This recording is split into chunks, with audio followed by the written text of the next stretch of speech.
ఈరోజు ఈ వాక్యం వినేటప్పుడు మనల్ని మనం పరీక్షించుకోవాలండి. మనలో ద్విమనస్సు ఉందా? Are we having double standard? God hates double standards. Double standard చూస్తే టూ డైరెక్షన్. ఒక మనిషి రెండు మార్గంలో వెళ్ళగలడా?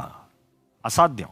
రెండు కాళ్ళు ఉన్నా కూడా ఒక దారిలోకి వెళ్ళాలి. అంటే ఒక దేహానికి సంబంధించినట్టుగా ఒక నిర్ణయానికి సంబంధించుకుని ఉండాలి. రెండు దారులు రెండు వైపులు వెళ్తా ఉంటే స్థిరత్వం ఉండదు. దేవుని వాటిలో చూసినప్పుడు గమనించవచ్చు, రెండు దారులు నీ ముందున్నది ఏదైనా ఒకటే, ఇరుకు దారి, విశాల దారి. You see there are two directions. ఈ లోకంలో చూస్తే దేవుని వాటిలో కూడా చూస్తాము, ఇదిగో వెలుగు, ఇదిగో చీకటి.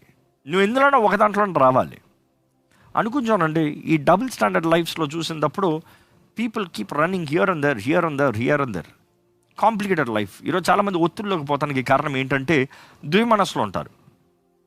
ఇది చేద్దాం. ఒక స్థిరత్వం ఉండదు, ఒక దృష్టి ఉండదు, ఒక ప్రణాళిక కలిగి ఉండరు, ఒక మార్గంలోకి వెళ్ళరు.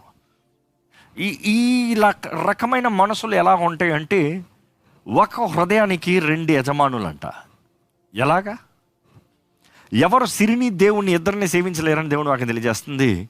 కానీ ఇలాంటి మనసులు ఎలా ఉంటాయంటే రెండు రకాలు. వారికి డబ్బు కావాలి, దేవుడు కావాలి. వారికి పేరు కావాలి, దేవుడు కావాలి. వారికి స్వార్థము కావాలి, దేవుడు కావాలి. మిమ్మల్ని అడుగుతున్నాను, are you on double minded?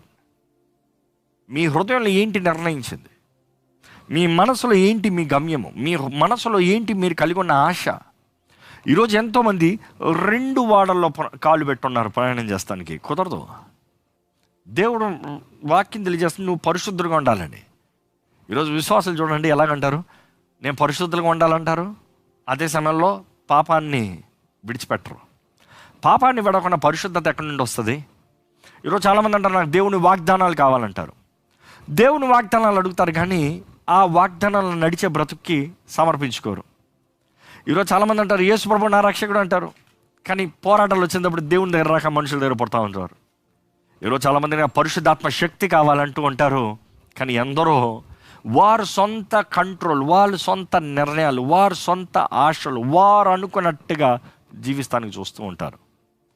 ఈరోజు చాలామంది విశ్వాసులు, నేను దేవుని సన్నిధిలోకి పోవాలి, నేను దేవుని రాజ్యంలో ఉండాలంటారు, నేను వాగ్దాన జీవితాన్ని బ్రతుకుతానంటారు, కానీ శరీర క్రియలపైన జయం లేని వారికి బ్రతుకుతున్నారు.